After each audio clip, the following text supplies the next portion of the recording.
Welcome, everybody. I'm excited. This is actually our first episode of Procurement Insights. It's where we go deep diving with experts in the industry. And our first guest is amazing. I've known him for a long time. His name is Pratik Patel. He's the Director of Sourcing and Supplier Management at MasterCard. His role has been expanding over the last year and stuff. And I think he's had some innovating ideas that I think is really helpful in this market that we're in today, especially given that there's a lot of pressure on cost control. The markets are asking companies to be more efficient and still grow their organizations. And so I'm really excited. And today's topic is going to start off with, we're going to talk about SOW. Welcome, Pratik. Yeah, thanks so much, Ashish. I really appreciate you allowing me to be a part of this platform, and whatever I can do to add value to the audience, give them different perspectives, I'm happy to do it.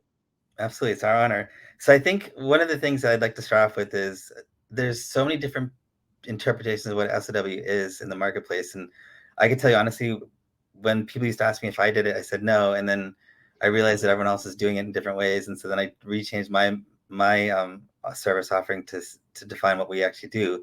But I think it'd be great to talk about what is SOW in your mind and how people interpret it today. Yeah, absolutely. So when you think about an SOW, you got to think about leveraging the supplier's ecosystem. Like whether it's related to a deliverable-based engagement where you're defining the work and you're then going to leverage what experiences that supplier has, the expertise, the maturity model to help support you in executing that deliverable.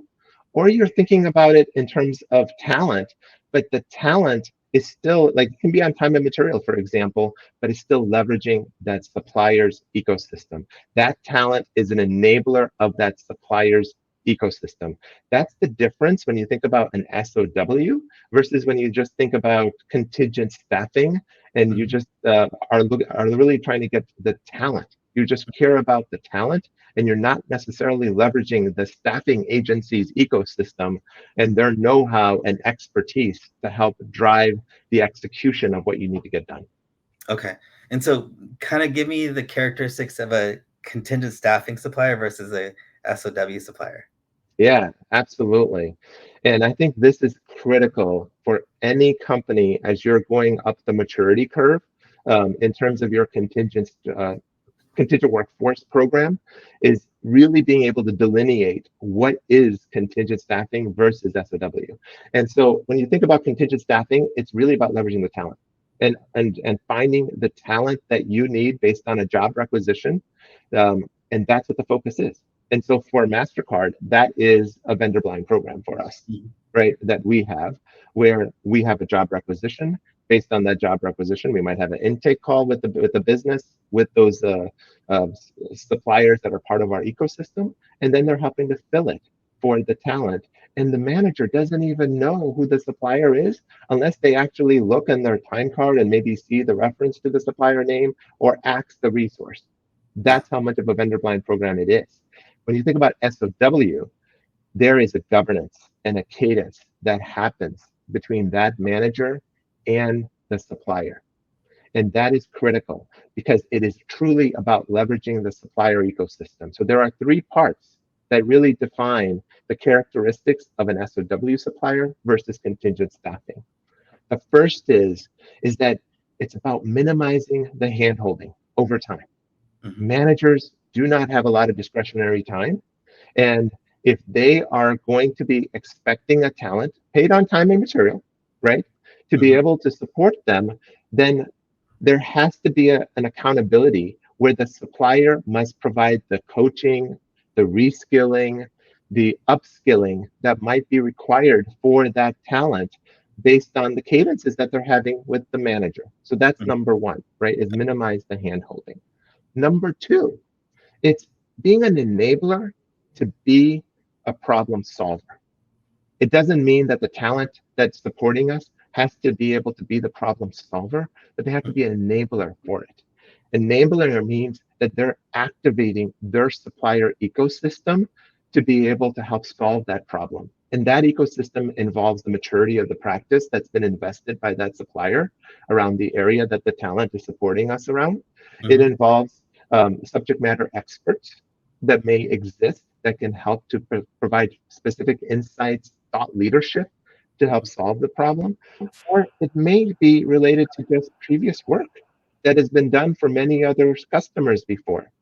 And Mhm. so that resource really needs to be able to tap into that supplier ecosystem when they are exposed to problems that we face that we're challenged with. And that's what really justifies the premium cost for an SOW, time and material resource, Mhm. versus contingent staffing. And then Okay. the third element is what I like to say is a future teller. Our supplier needs to be able to give guidance to the business, because I expect that the business is going to have a product mentality, and they're Mhm. going to share what's the problem we're trying to solve, and not how are we going to use this resource, this talent, but Mhm. what's the problem we're trying to solve. And Yeah. so through that resource, or the resources that are supporting us on an SOW, then the supplier should be able to help us navigate around the bumps that we'll face along the way to solve the problem. And Mhm. those three characteristics do not exist with staffing suppliers. And that's what delineates an SOW supplier from a staffing supplier. Okay. So you brought up another thing that comes to mind when you say that. So is it also that it's not resource dependent on one resource? So, for example, I used to work at Accenture when I first started my career, Yeah. and I felt like I did Me. great work. But regardless, oh, you did okay, great. But I felt like even if I wasn't there, they would swap me out and get another person to do it. And it wasn't dependent on me as a resource or the talent. It was more dependent on their system and network of talent that they're able to plug and play at any point. So if I left, it wasn't good. The client wasn't going to miss a beat on the deliverable. Yeah, that's right. So there's a business continuity element that exists there too, right? Because Yeah, you could have a medical leave, you could have something that happens to the talent specifically, yeah, and yeah, you're right. The deliverable still should be able to be complete. Now, the challenge is, and we have to be realistic, is that if a resource is on time and material, then mhm, more than likely they're probably a dedicated resource to that yes, project. And mhm, so being dedicated, there's going to be a learning curve with mhm, anybody new that takes over, yeah, but it is still much better than it would be if it was just pure staffing, because now you're starting all over again, mhm, including coaching, developing them. Whereas the SOW supplier, there's an accelerated learning curve that yeah. exists now. So they have a defined methodology to sort of get people up to speed. Is bench strength important there as a Um, qualification? for me personally, bench strength is an element of um, kind of being able to manage unpredictability that can exist on an engagement. So, for example, you would have people that maybe have an accident and now you need to go and replace them, or they Mhm, have some type of health issue, or maybe they're going on vacation and you want to make sure you have the support there. So mhm, it's more about building the pipeline without having kind of starting from scratch. And mhm, I personally, um, like, I don't necessarily want to see um, a, like a significant bench if they're not being utilized, because that's waste. mhm, And if there's waste, we're not paying for that waste. The supplier's paying for that waste, but we're ultimately going to be paying for that waste in how they're kind of managing their P&L as yeah, well. yeah, And so I'd rather use a revolving door concept, yeah, right?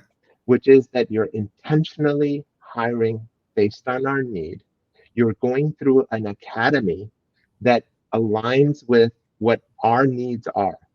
And the academy that we use at MasterCard is around our MasterCard way. You need to know our value system. If you're going to mhm, work well with our people, you're going to have to know what our values are. mhm, You're going to have to know um, maybe, let's say, 80% of what's defined in the job description, just like you would for a full-time resource. So you yeah, have a good understanding of what's expected in the job principle, or mhm, in the job description. And then mhm, the third is engineering principles. So we have promises that we make to our customers, to our products teams, and we need to ensure that our supply base clearly understands what those principles are, and that the resources that are supporting us are able to address those principles. And so at the time when they're gone through all of the three of those elements, then we mhm, evaluate, is there a need in MasterCard? If yeah, there is, great. If there isn't, those elements can be valuable for anybody, in terms of meeting their needs. Hmm. But that's the approach we take to try to minimize the need for a bench. Yes, we do have benches with all of our suppliers, no doubt about it. But the benches have to drive value to us. Hmm. They can't just be sitting there as kind of a mitigating measure Yeah. for us. Okay. And so then I guess the other question is if so so I'll kind of give you my definition of SOW. It's kind of funny. I just call it so contingent labor to me is very well defined. Like everyone knows it's time materials. They know that you're going to find that resource on the fly when you send me a rec requirement. And then I go fulfill that need. And if the person doesn't work out, I'll backfill it, but it might take me a few days to get you there versus maybe SOW might be a little bit different on that side. But it's so because we know what this is, if it doesn't fit into contingent workforce strategy, then I call it SOW some other work, just put it in this other bucket. Right. And so how do you figure out if a vendor's misclassified and put in the wrong bucket? And how do you capture that and find that? Yeah, part of this has to do with the level of awareness with our business owners around what is truly a deliverable based engagement Yeah. versus time and material. The Mm-hmm. time and material piece, that those three characteristics I talked about, minimize the handholding, enabler, problem solving, future teller, Yeah. those are things that are there with any SOW supplier, and they have to be able to demonstrate that component. Yeah. So I think that delineates right away when it's contingent staffing versus SOWs, just those three characteristics. Mm-hmm. But then you also have to look at the misclassification, like you're talking about, as it relates to is it truly fixed price deliverable based engagement Mm-hmm. versus a time and material engagement. Yeah. And I have four criteria, right, that I always share with the business as it relates to can we manage these four areas? And if we can, great. Then it's truly deliverable and we can execute in that fashion and hopefully drive the value that we want in a deliverable based engagement. If Mm-hmm. it's okay, I'll share with you what those four I love criteria that. are. All Absolutely. right. All right. So number one, I'm gonna it's write these down too. defining the deliverable. You have to be able to clearly define the deliverable. And in defining the deliverable, I talk about the five W's and the one H, the who, what, when, where, and why, and the how. Yeah. If the business is able to clearly define that deliverable, then okay, we can move to the next criteria, right? The Mm-hmm. next criteria is you have to be able to give the control of executing that deliverable to the supplier. So are they going to be able to have the full control of being able to execute that deliverable? Mm-hmm. And in order to provide that control, it cannot be a staff aug where you have a part of a team that's our internal team, and then a part of the team is from the supplier, and collectively both parts of the team are going to be measured the same way and execute towards that deliverable. That's not control because Mm-hmm. there's a dependency on that other parts of that team that they can't control. Sure. There's also an element of dependency when you think about what is outside of that team's control overall, too. Mm-hmm. There may be other approvals. Maybe there's a data privacy issue that we need to get approvals around. Maybe there's an architecture review that needs to take place. There are all types of different approvals that take place to be able to go live with an application or even making a modification. And that then is at the mercy of the bandwidth and the priority of people you cannot control. So if Mm-hmm. you can't manage the dependency, then you really want to go down the path of executing a deliverable based engagement because you're setting yourself up for a change request. Mm-hmm. And that is waste. And we don't want that type of waste to exist in the system. Number three, so if the control is there, now you got to hold them accountable and responsible towards managing the performance. Mm-hmm. And the performance has four components to it, right? There's a time component, there's a cost component, and then there's a productivity and efficiency element. So you have to define the metrics of how you're looking at that performance. And on that part, Ashish, I would also share that there are three parts on how you assess each one of those metrics. It's about a goal that you're identifying around the metric. And then there's a cadence. So like I said, there's always a cadence and a governance around SOW deliverable-based engagements. So with that cadence, there should be what was the goal as it related to time, cost, productivity, efficiency metrics that were defined. Hmm. Where are we today to being able to meet that goal? Like how far have we come along? And then where do we think we'll end up based on where we are today? Because that is very valuable to manage the risk associated with, are we going to actually still be able to meet the goal? And if we're not, let's pivot now and let's understand what do we need to do so that we can still meet the goal, or if we can't meet the goal, what's our new goal, and let's set reasonable expectations. And does that also mean a reassessment of the scope that we have to do for the deliverable? Man, you're like thinking of you're saying the stuff I'm thinking about while you're talking. So how do you manage scope creep in that case? Because is it scope creep or is it just not defined properly in the first place? And who's responsible? Is it the vendor or is it the client to make sure that it's the project's been defined properly and the timeline's realistic? I could say I could deliver it in a week, but it might be a month project. Yeah, scope creep is an interesting element, right? Because that's an element of waste that exists as well. Yeah. And so you have to think about, um, you have to define the deliverable enough so that both parties are clearly aligned, but don't define it too much so it's too rigid, or don't define it so it's not defined well enough so that there's ambiguity. So there's a balance there in how you do that. Mm-hmm. And honestly, what we write on every one of our SOWs when we have these deliverables, at least I encourage and guide people to do this, Mm-hmm. is there's always like an additional terms section you can put on the SOW. And I will say ambiguity is at the risk of the supplier. So if there's a one interpretation that we have and the Yeah. supplier has a different interpretation, that ambiguity is at the risk of the supplier because nobody is forcing that supplier to approve or sign that SOW. They Mm-hmm. have every right to come back to us and share that this isn't clear enough for us. We don't understand, or this is our interpretation. Is this your interpretation too? Before you go off and sign it. But Yeah. before we continue, Ashish, can I share number four? Because number four is so important. 100%. All right. Number four is trigger for payment.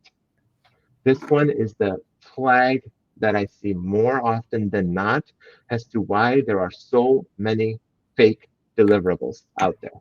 Mm-hmm. And when the trigger for payment is a monthly invoice that is on the same date every month that they're issuing an invoice, then I have to challenge that, did you really complete the deliverable coincidentally every month at the exact same time that you can now invoice us?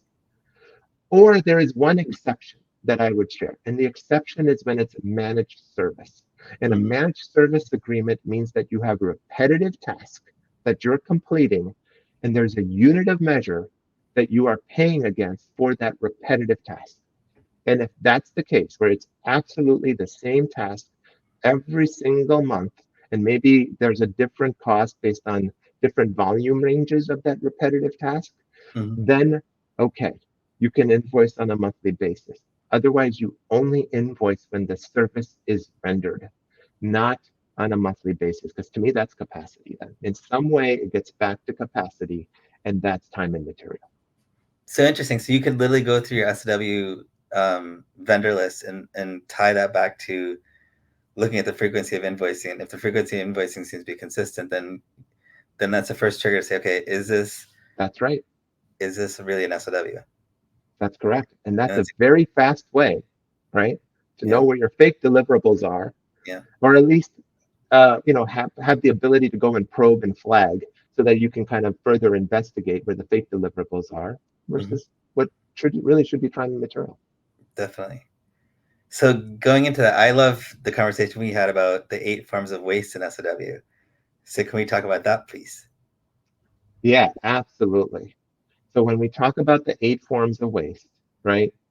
And I want to try to keep it to like what I shared on LinkedIn as well. If people are connected to me so that Yeah. they know, so because you can go in many different directions. Sure. So I'll try to kind of reference to my LinkedIn post around those areas, but then we can kind of take it further if we want to in different areas so Okay. that we kind of focus each waste an example and elaborate on it Yeah.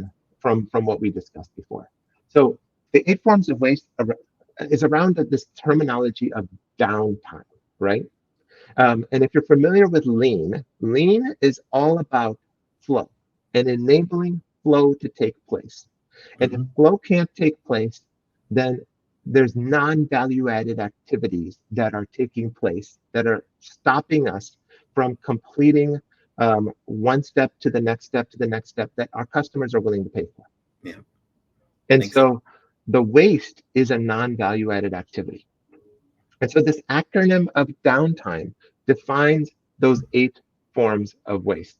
Hmm. And if I haven't shared it with you before, um, I'll share it with you right now. I don't know if you can see my badge, but it's probably flipped upside down. I don't know.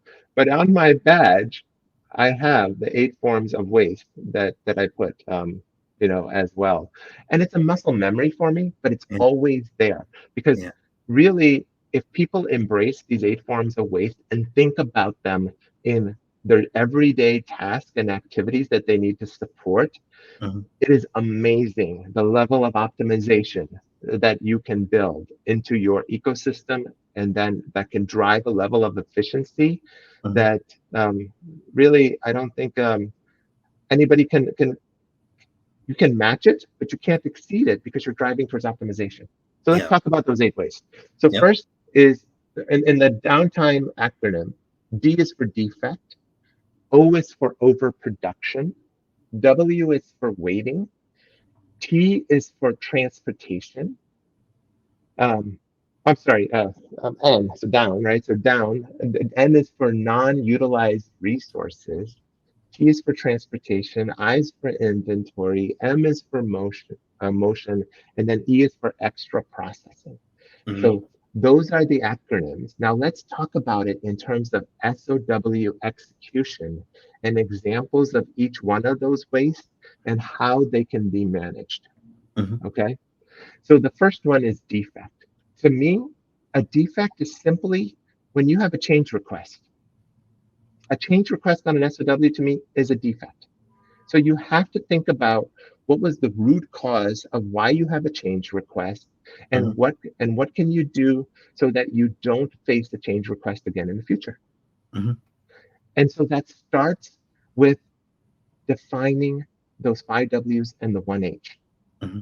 Because if you define the deliverable well, and then you also have that term that I talked about ambiguity, Hmm. where the ambiguity is at the risk of the supplier. So don't come back to us and say, oh, our interpretation was this, your interpretation was that.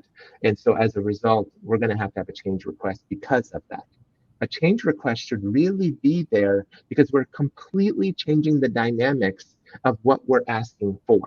Hmm. So we're asking for more than what was defined in the deliverable. So yes, absolutely, we need a change request. Yeah. Or maybe it's because the cost has really increased from what it originally was because there were things that were outside of the supplier's control. Those Hmm. dependencies weren't managed. Then absolutely, right? I think that but that's where dependencies should also be defined in the SOW so that it's clearly understood what those risks are when you take into consideration what your cost is for the scope of work. So Mm. that's So the that, D that and could be like defect. an inflation, right? For example, if I didn't know the labor cost went up this much, or we had to buy a product and it was back ordered, so that was a change request. I mean, that would be something that's acceptable. Uh, Yeah. not in my boat, Ashish, Okay. because Good. Good. inflation to me, right? Yeah. Um, so let's talk about briefly a teeter totter. Hmm. Are you familiar with a teeter totter in a playground, right? Because when like think about that where on one side you have value. Hmm. Value is savings, investments, productivity, efficiency that the supplier is providing you, Sure. right? That's your value. On the Yeah. other side is the cost that the supplier has to serve you. Hmm. Okay. But now, how does that teeter totter move? There's other forces that impact that teeter totter that makes it lighter on one side or heavier on one side. Hmm. And so I look at it as there are forces that are pushing the teeter totter up, right? Hmm. When it's pushing it up, it's lighter on the supplier side and heavier on our side from a customer side because Sure. that's value. Yeah. So when you're pushing that teeter totter up at that time, what you're doing is you're minimizing the impact of that cost because you have internal productivity improvements that you're making to manage your cost. You Sure. have control over how you're managing that cost. Yeah. When you're pushing that teeter totter down, your cost is getting heavier. Hmm. And those are some things that are outside your control. Inflation, the Hmm. supply and demand in the marketplace, Hmm. right? Um, Currency, those things you don't have control over that impact your cost. Yeah. And so anytime a supplier talks to us about a price increase, I Hmm. talk about the teeter totter, right? And I say, help me understand what are you controlling in terms of your cost and what forces do you have that you cannot control that's now impacting your value proposition because ultimately the value should override any of the cost that you want to increase that makes our side heavier on the Yeah. teeter totter. Does that analogy make sense? Oh, 100%. So that's also, I think, another part of being a good SOW provider is to understand how to do your risk management properly. Absolutely. So do you want me to move on the defects? Yeah. Is this helpful in this dialogue? 100%. All right. So the O, overproduction. So when you think about overproduction in an SOW, it's where you're too rigid. You're defining your SOW where it's so detailed that any change to that SOW is going to lend itself to a change request. Hmm. So we can't be too rigid. You can't be too soft, but you can't be too rigid. You've got to have that right balance of what is it that you need them to do, but enable a level of thought leadership to be able to help support. It's kind of like how you manage people. Yeah. Hopefully people do not want to be micromanagers Hmm. because when you're a micromanager, you're creating a robot. Yeah. And is that what you want? No, you want people to really allow their their thought leadership, their some of their life experiences to really come out and drive the value from who they are and uniquely how they can drive that value versus how someone else can do it. Yeah. So there's a bit of creativity in that too, and flexibility. Um, Absolutely.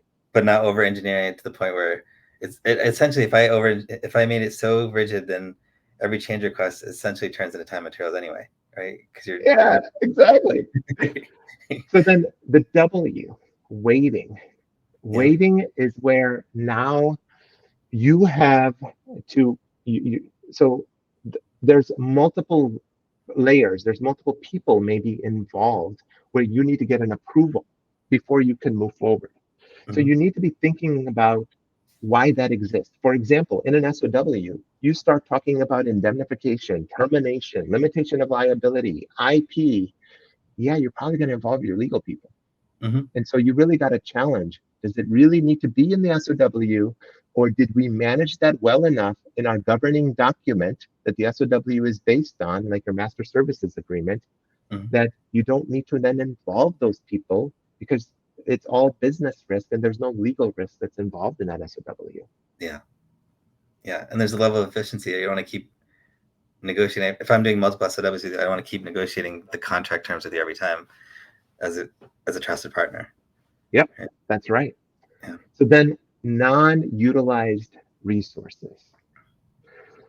So this is a part where there has to be a level of empowerment of people as well. So if you're going to have someone, let's say, define those five W's and the one H, those people that are involved in that should be able to clearly articulate what that is, and Hmm. they don't require other people to kind of have oversight around it. There needs to be a level of trust and a level of empowerment to ensure that you're enabling those people to take that accountability for the ownership of what's in the content of that SOW and not involve too many other people. Because when you involve other people, you now are bringing in a level of variability in terms of the interpretation because you can get to the end result in many different paths.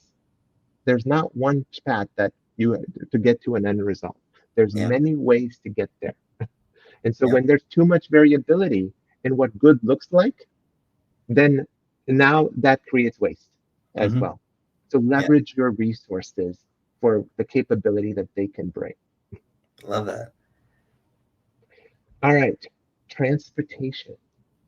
So the number of people involved in the creation of the SOW, retouching it before finalizing it.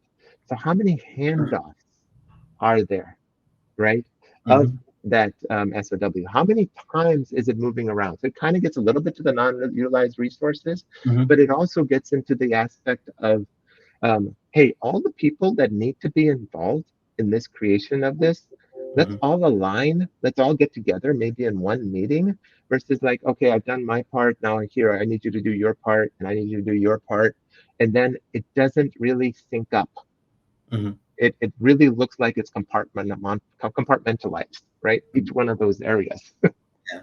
No, absolutely. So do organizations track that? Like, so if it costs me 7 resources to sort of get an SOW in place, it's cost me like, let's say $6,000 to get it set up. Do you track, or do you recommend tracking that?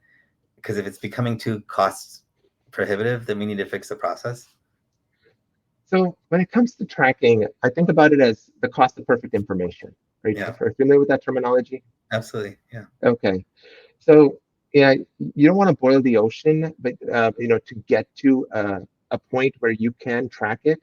But if Yeah. it's something that can be done relatively easily and you have Yeah. systems and data that can enable, Hmm. then yeah, absolutely.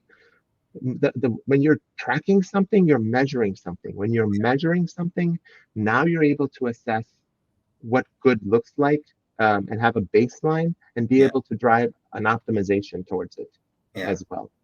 Yeah. So we're not looking for perfection because there's an 80/20 rule essentially there, right? That's right. Yeah. Exactly. Yeah. Um, and the next one, I think was I, right? Yeah, inventory. So inventory, unnecessary components in the SOW. So I think I used the example of the trigger for payment is people doing the work.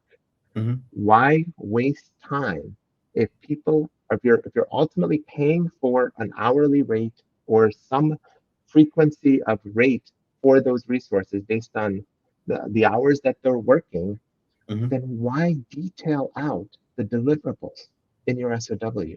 Hmm. What value does that add for you? Because the trigger for payment is the people doing the work.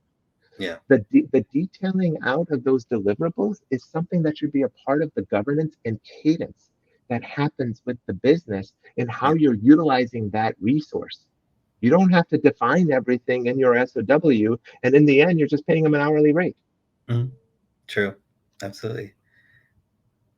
Interesting. And what's the next one? So motion. Yeah. So motion gets back to the whole concept of lean, which is flow. You want things to flow. You don't Hmm. want things to be stopping along the way. And so motion gets a little bit into the handoff component too, like Hmm. what approvals may be needed. Challenging what is causing this non-value added activity that takes away from the work getting done, Yeah. that the budget is there to support. So you have a budget that you're trying to support. Hmm. And there's this whole notion of like, you shouldn't share budget with the supplier because then all the supplier is going to do is kind of get as close to the budget number and supporting you.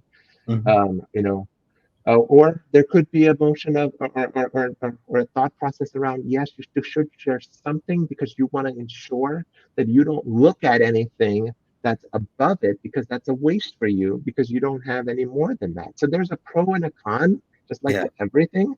Hmm. Um, so you have to just kind of think about that element. But thinking about that from a motion perspective is how do you ensure efficiency of the whole process, the whole workflow, so that you can get that executed as quickly as possible. So to Hmm. me, motion kind of touches on all those other elements.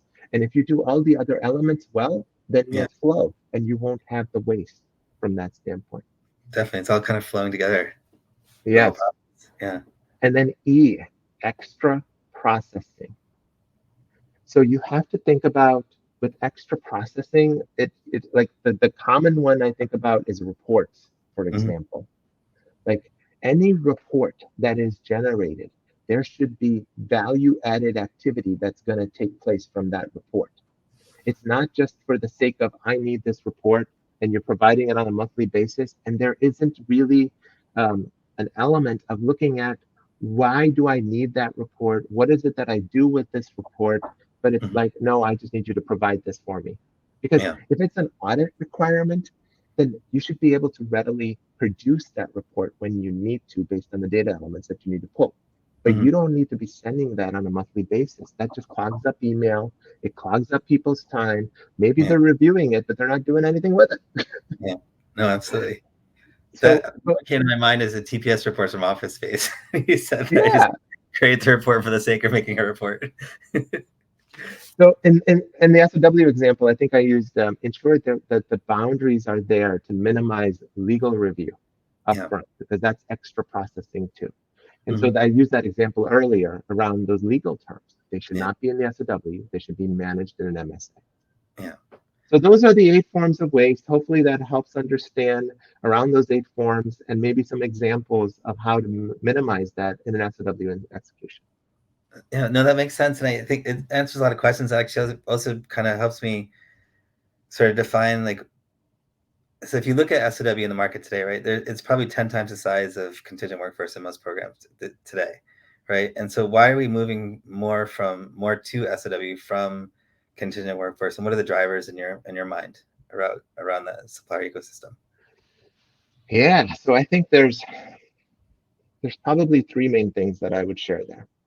So number one is the easy button. It is easier for businesses when like in our situation, because they don't, it's a vendor blind relationship on contingent staffing. Hmm.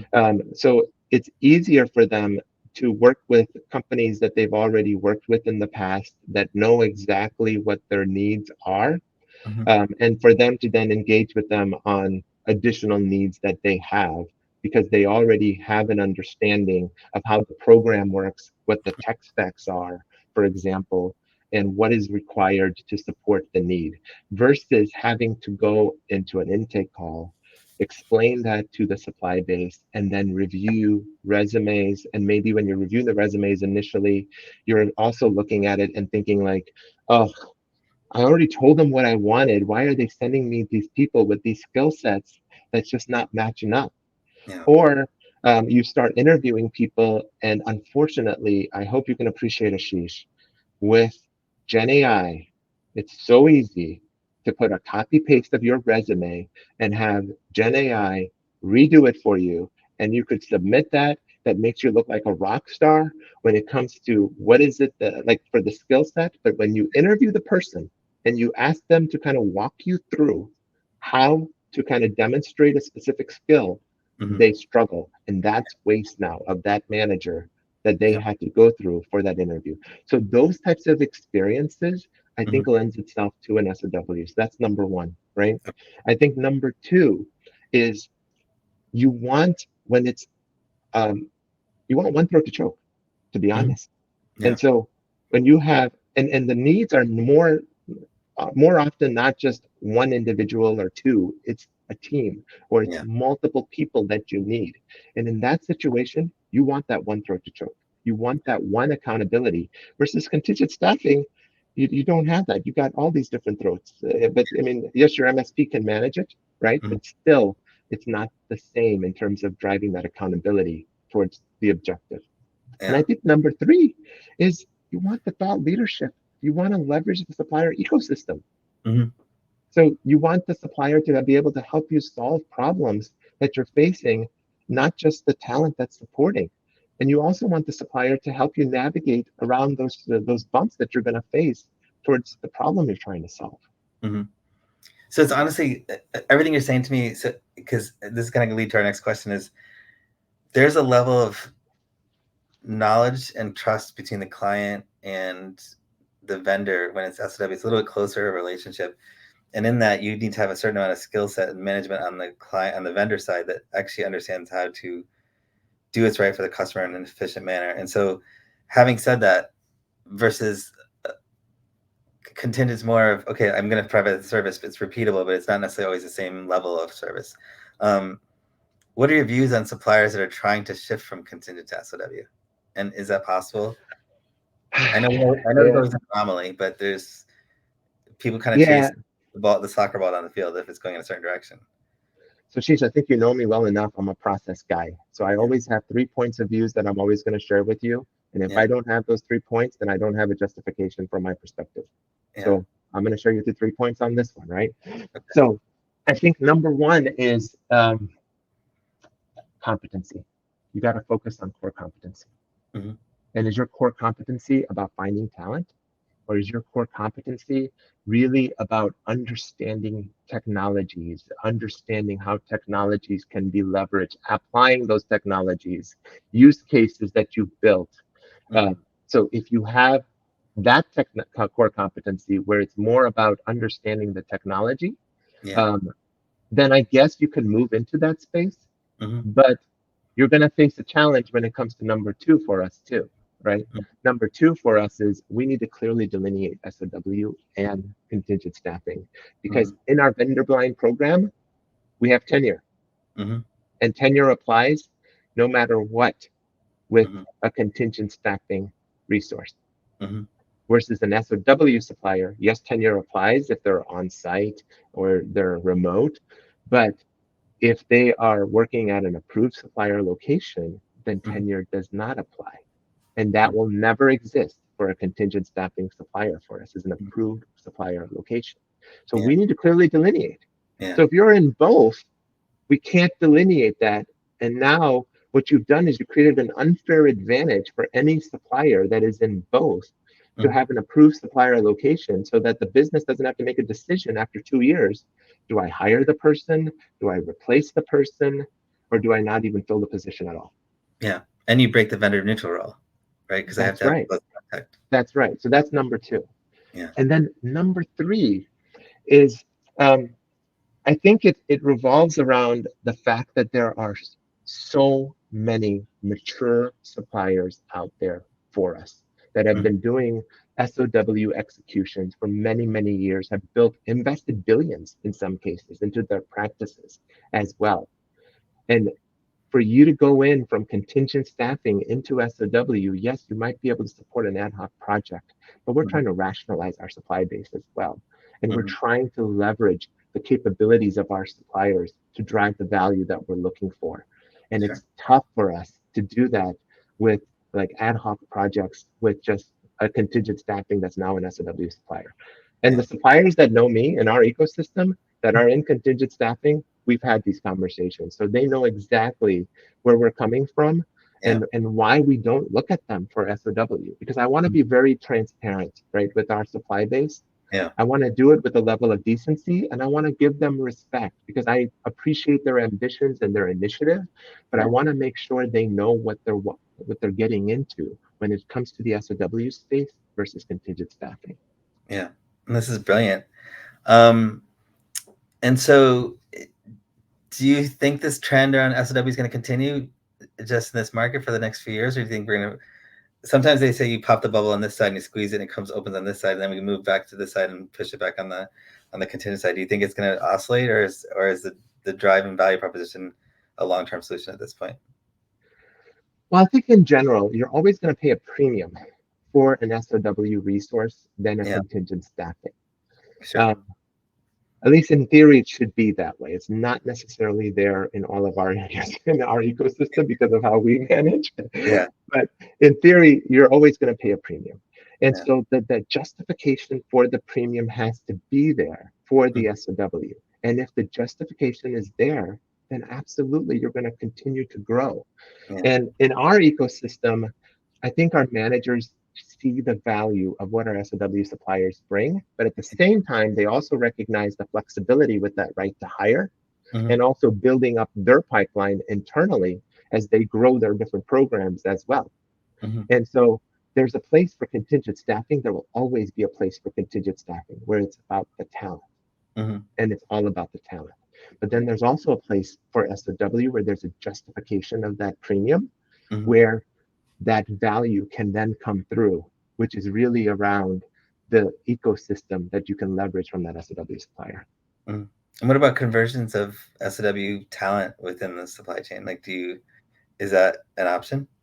Absolutely. It has to be from a business continuity perspective. Because if you don't have succession planning defined well with the supplier, Yeah. especially for the dependencies that you have on that talent, Hmm. then that has to be a lever that you can manage to your business needs. So in our program, it is it, we have a small percentage that is a right to hire with Hmm. any SOW supplier, but at the same time, we make it punitive, to be honest, Yeah. because we want to ensure that as people understand it's not a recruiting channel.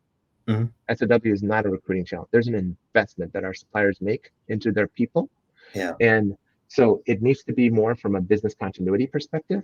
Hmm. And if you are going to convert someone, then Hmm. there is going to be a fee, Yeah. and it's not going to be some small fee. It could equate to almost a year's worth of profit for that supplier, pure Yeah. profit for that resource, for Sure. that justification of that conversion. Yeah. Or it could be a substitute of another resource that you're going to Yeah. backfill with them.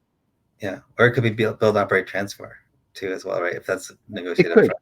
It Yeah. could, because the key thing with that right to hire piece is we want to Yeah. motivate our suppliers to give us the best talent possible. Yeah. And there's so much waste when that doesn't happen. And so we wanted to ensure we built the structure so that we enable that best talent to come, but yet the flexibility to have the right to hire around SOW. Yeah.